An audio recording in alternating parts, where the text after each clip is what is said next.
Yesu ashimwe, ndagusuhuje mu izina rya Yesu Kristo, umwami n'umucunguzi wacu. Habwa umugisha n'Imana kuri wowe ugarutse kubana natwe. Ni amasengesho y'iminsi 90, ikiganiro ni mu mubohore. Iminsi 90 tugeze ku munsi wa 8. Haleluya. Imana ishimwe cyane. Nukuri ndashima Imana, mbonye abantu benshi barimo babohoka, mbonye abantu benshi barimo bakurwaho imitwaro, barimo barakurwaho igisuzuguriro, barimo barakurwaho uburetwa. Abantu benshi Imana irimo irabakorera ibikomeye. Nzi neza ko n'abarimo barakira Yesu nk'umwami n'umukiza w'ubugingo bwabo, abo ngabo nabo barimo barabohoka. Haleluya. Kuri wowe rero umbonye ari ubwa mbere, nge ndi Prophet Emma. Prophet Emma, umuhanuzi w'Imana. Ndi umukozi w'Imana isumba byose, nkaba umwana w'Imana isumba byose. Haleluya. Buri munsi mparanira kuba inshuti y'Imana, iminsi yose Imana itugirire neza. Nawe haranira kuba inshuti n'Imana, kuko hari uburyo urenga kuba umwana w'Imana, ukarenga kuba umukozi w'Imana, none ugahinduka inshuti y'Imana. Aho niho hahandi Abrahamu yavuze ngo hari icyo nakora. Imana yavuze ngo hari ikintu nakora ntabanje kukibwira inshuti yanjye Abrahamu. Imana y'amahoro itugirire neza. Inshuti yanjye Abrahamu, ndagusabira ubushuti ku Mana, ndagusabira kwemerwa n'Imana, ndagusabira gukundwa n'Imana. Kuri wowe rero umbonye ari ubwa mbere, turi mu masengesho y'iminsi 90. Aya masengesho icyo uri bukore kugira ngo uyabemo, fata iyo nimero iri kuri screen yawe, unyandikira umbwira uti Prophet, ndashaka twubakana igicaniro cy'amasengesho. Impamvu ukwiriye kubaka igicaniro, hari ibintu biri ku buzima bwawe bidasobanutse. Ndacyari ku ijambo ryitwa karande. Ibi bintu byitwa karande, ubundi karande ntibayisengera, karande barayirwanya, sibyo? Kandi karande kuko ari ikintu tubana nacyo mu buzima bwa buri munsi, ni ikintu ukwiriye kurwanya kandi ushyizemo imbaraga zawe zose. Iki kintu ukwiriye kukirwanya. Niyo mpamvu ijambo rivuga ngo ni murwanye Satani nawe azabahunga. Murwanye Satani nawe azabahunga. Nurwanya Satani nawe azahunga ubuzima bwawe, kubera yuko wamurwanyije. Rero fata iyo nimero dusengana Imana. Hari ibintu biri ku buzima bwawe, akenshi iyo karandi kuriho, hari ibintu bikubaho byisubiramo. Iyo tuvuze karande, ni ikintu cyabaye mu muryango w'iwanyu. Kandi karande si ukuvuga ngo ni kwa papa wawe na mama wawe. Karande iragenda igakurikirana ibisekuruza, ikazagera no ku bisekuruza 10. Hari abantu ugasanga kuko karande ikurikirana ibisekuruza 10 ni karande y'ubusambanyi. Iyi karande y'ubusambanyi ni mbi cyane, kuko iyi karande y'ubusambanyi ikagendana n'ibisigisigi byinshi cyane. Imana itugirire neza. Ubona ko ari karande yatangiriye mu Bayisiraheli, itangira kwa Abrahamu ari we sekuruza w'abizera. Iyi karande irakura kwa ba Isaka, iyi karande irakura kwa ba Yakobo, iyi karande iragenda irarandaranda, iragenda igera no kwa ba Dawidi. Igeze kwa ba Dawidi iragenda ishinga imizi. Imana y'amahoro itugirire neza. Igeze kwa Dawidi we yashinze imizi. Dawidi yokamwa n'umwuka w'ubusambanyi. Imana y'amahoro itugirire neza. Uyu mwuka uramwokama. Bwa nyuma na nyuma iyi karande imuteza kujya kureba umugore wa Uriya witwaga Betisheba. Aramureba, aramusambanya, maze kumusambanya. Iyi karande yakuze. Iyi karande yagiye irarandaranda, irakura.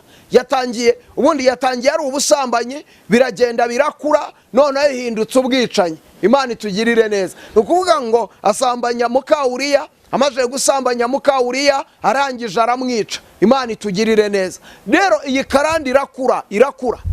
Ariko impamvu mbabwira ngo karande wayigira ukayiririmbana, ndetse ukaba umuririmbyi mwiza ariko ufite karande. Ugasanga uraririmba, abantu baragukunda, uranaririmba neza, ufite amavuta, ariko nta munsi ushobora guca udasambanya. yego birashoboka ko waba umushumba ukagira amavuta ugahanura. Ndagira ngo aya makuru yamenye, karande uyifite, kuko karande ntikubuza gukizwa, karande ntizanakubuza kujya mu ijuru. Gusa nanone kimwe cyo ibyigukoresha bizatuma utinjira mu bwami, kuko karande si icyaha, kuko nta uhitamo ahavukira, nta n'uhitamo abamubyara. Waravutse usanga iyo karande irahari. Sanga papa wawe afite abagore 20, nawe uyu munsi umaje gushaka 3. Iyo ngicyo nicyo bita karande. Papa wawe yashatse abagore 20 akubyara ku mugore wa 5, nawe uyu munsi umaze gushaka abagore 3. Rero aho rimo werekeza urimo uragera ikirenge mu cya papa wawe. Imana itugirire neza. Waravutse usanga mu muryango w'iwanyu abakobwa bashaka bashaje, ku myaka 40 nibwo bashaka. Nawe uyu munsi wabuze umugabo, uragerageza bikanga, n'uwo mukundanye uyu munsi murakundana ejo akagenda. Imana itugirire neza. Rero uwo ni umwuka w'abadayimoni, uwo ni umwuka w'abazimu ukwiriye kurwanya, ukubaka igicaniro cy'amasengesho. Waravutse usanga iwanyu bari abakene, batuye mu kazu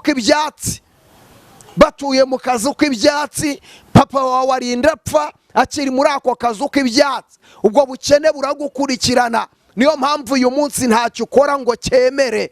Imana itugirire neza. Rero ukeneye gusengerwa Imana, ukeneye ikiganza cy'umuhanuzi w'Imana, ukeneye ikiganza cy'umutambyi. Hari amagambo mujya mukunda kuvuga ngo iyo umuntu ari muri Kristo Yesu aba yahindutse icyaremwe gishya, ibya kera biba bishize. Nibyo, ariko ndagira ngo nkubwire uburyo waboshywe nibwo buryo ubohorwamo. Waboshywe uvumwe n'abantu, waboshywe utongereweho amagambo n'abantu, bera ko akenshi iyi mitongero irakurikirana. Ibi bintu bakwatuyeho birakurikirana. Amagambo ababyeyi bakwatuyeho aragukurikirana, amagambo imiryango yakwatuyeho aragukurikirana. Rero kugira ngo uyu munsi uboho, ukeneye undi muntu ukwatura andi magambo meza mu izina rya Yesu.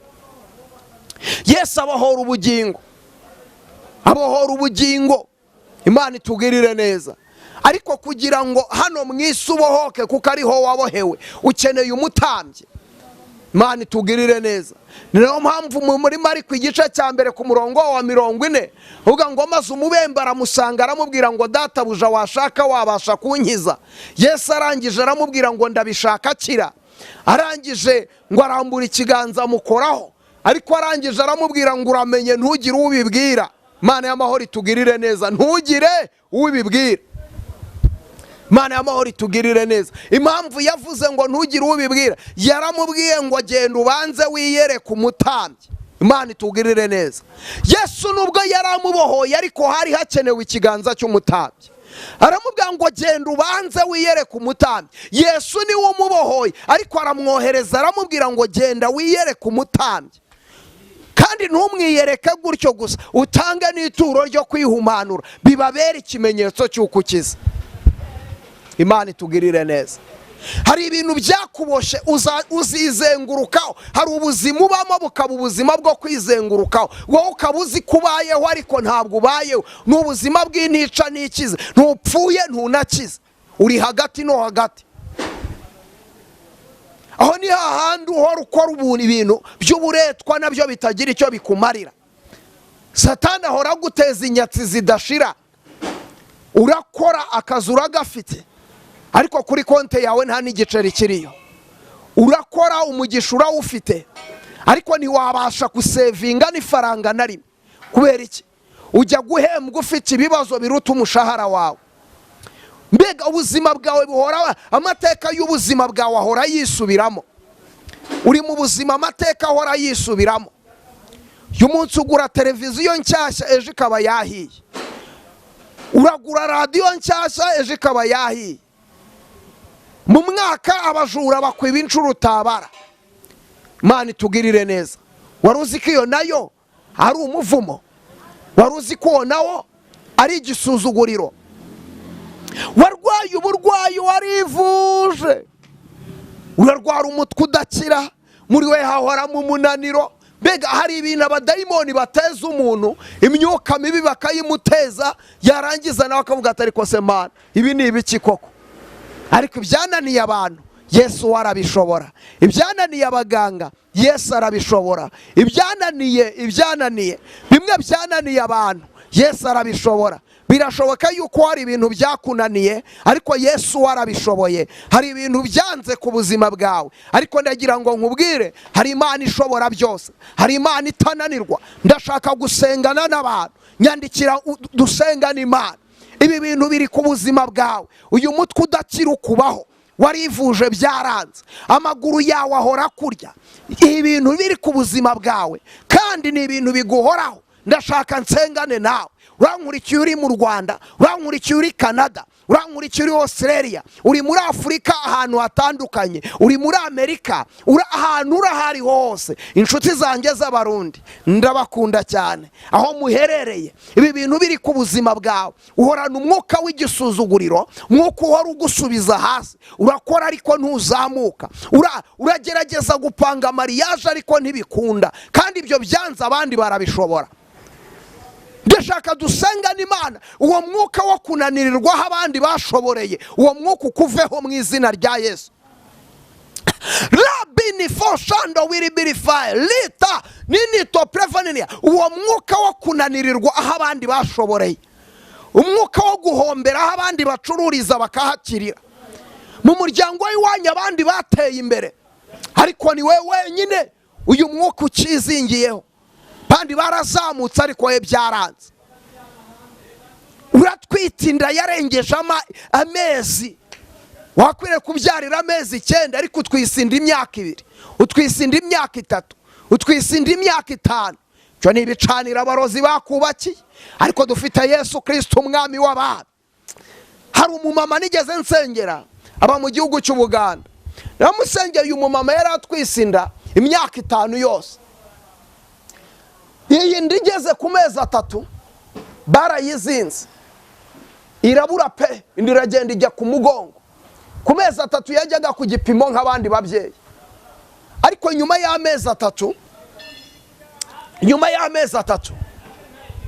indi irahagarara, ntiyakongera gukora, ntiyakongera, biranga. Mana y'amahoro itugirire neza. Nyuma y'amezi 3 biranga, Mana itugirire neza. Aragenda kubita umwaka, ajya kwa muganga batsinda ntayo, ikanyuzamo rimwe na rimwe, yajya kumva ironka, ikanyuzamo rimwe na rimwe, yajya kumva iraje, akajya kwa muganga batinda ntayo. Myaka 5, ku mwaka wa 5 turahura, ndahantu mu giterane Buganda, tangije musengera Imana. Mana irangije irambwira ngo yazinzwe na nyirabukwe. Ndangije ndamubazane, hari amagambo nyoko bukwe yakubwiye, Mana itugirire neza. Arangije niko nyirabukwe yari yaramubwiye ngo yamurebye abona ari ikirumbo cyaje guca umuryango we no kurumbya umwana wiwe gusa. Mana y'amahoro itugirire neza. Arangije aramubwira ngo byanze bikunze umwana wanjye waroze, uburozi wamurogesheje, byanze bikunze uzabibazwa kandi uzabyishyura. Nyirabukwe aramuzinga mubohera kuri iyo nda, myaka 5 irashira. Dusengana Imana ku munsi wa mbere w'igiterane, dusenza Imana, indi tangira kuza imbere, ndamubwira ntirukanka ujye kwa muganga, Mana itugirire neza. Aragenda ajya kwa muganga, ntejo uzagaruka umbwira uko byagenze. Arangije agezeyo baramubwira bati umwana twamubonye ariko turabona inda yawe ifite amezi 3. Mana itugirire neza. Kuvuga inda barayibonye ariko still isubira hehe ku mezi 3. Ndangije turambura ikiganza turasenga, ndavuga nti mu izina rya Yesu uyu mwana yarenze igihe cyo kuvuka, nagenda avuke kuko dufite Yesu Kristo umwami w'abami. Dusenga Imana, ndangije ndavuga nti mu izina rya Yesu ndahamagara ibishe, ndategeka, mpagarara mu butware bwo gutegeka, mpagarara mu butware bwo kurema. Umwana wari uri mu nda atangira kumuvinga, umubyeyi ahagaze ahanga ati umwana ndimo ndamwumva. Ndangije ndavuga nti mu izina rya Yesu ibise nibiboneke. Imana itugirire neza.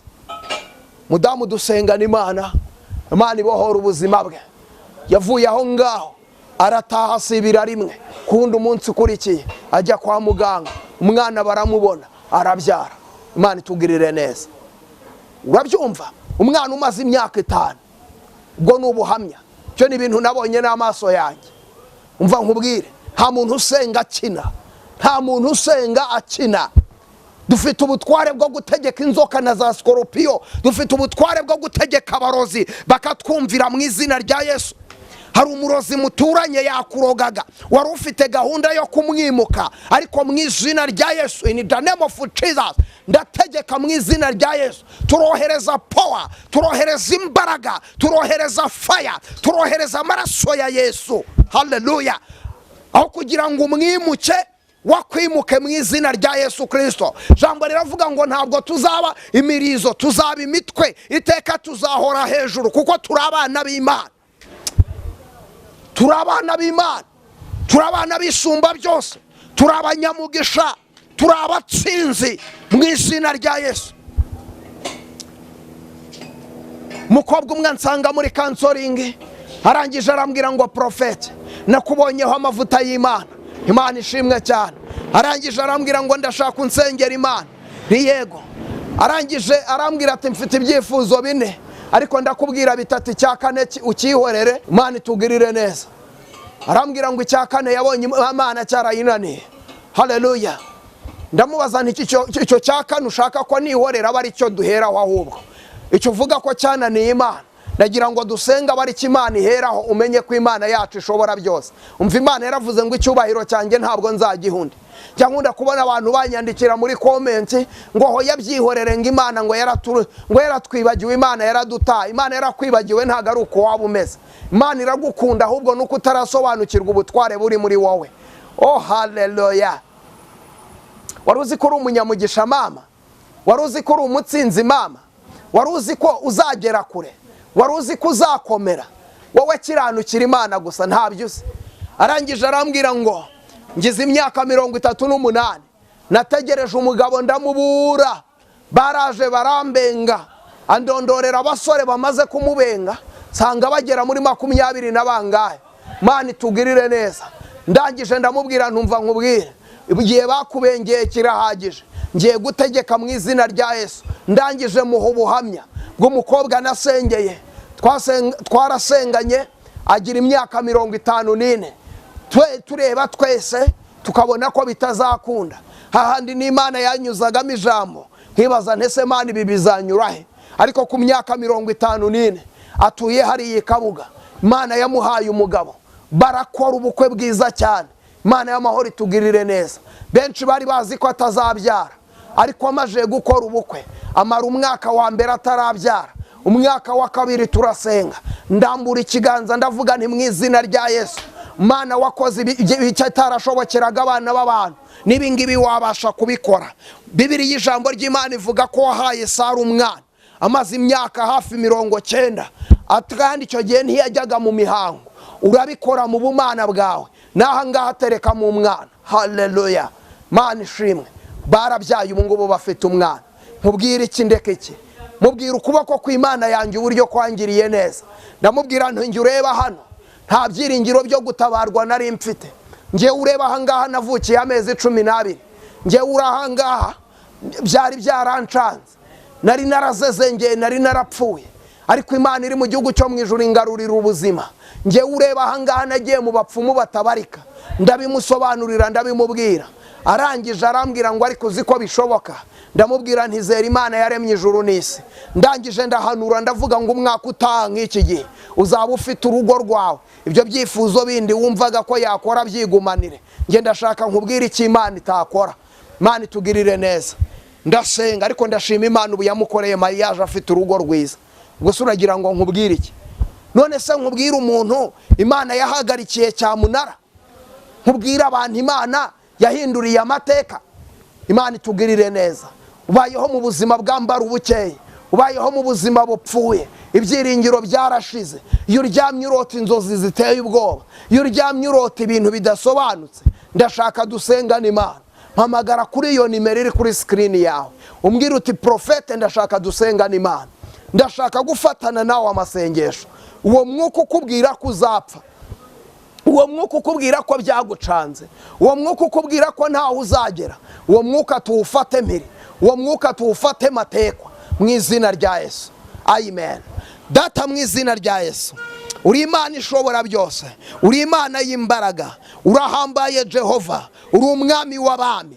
Haleluya! Ijambo ryawe ni rizima. Ndategeka ku buzima bw'uyu muntu wari urwaye yakire gukira, ku buzima bw'uyu muntu imbere ye yarebaga nta nzira, nihacika inzira mu izina rya Yesu. Haleluya! Uyu muntu utari wakizwa niyakire gukizwa, iminyururu y'ijuru nimubohe. Ndamusengeye, mwaturaho imbaraga z'Imana, nukora ibikomeye niwiyerekane. Urakoze, icyubahiro n'ikibi cyawe Yesu Kristo. Amen. Imana y'amahoro ibaha umugisha. Ijambo ry'Imana nakagaruka. Shalom, shalom.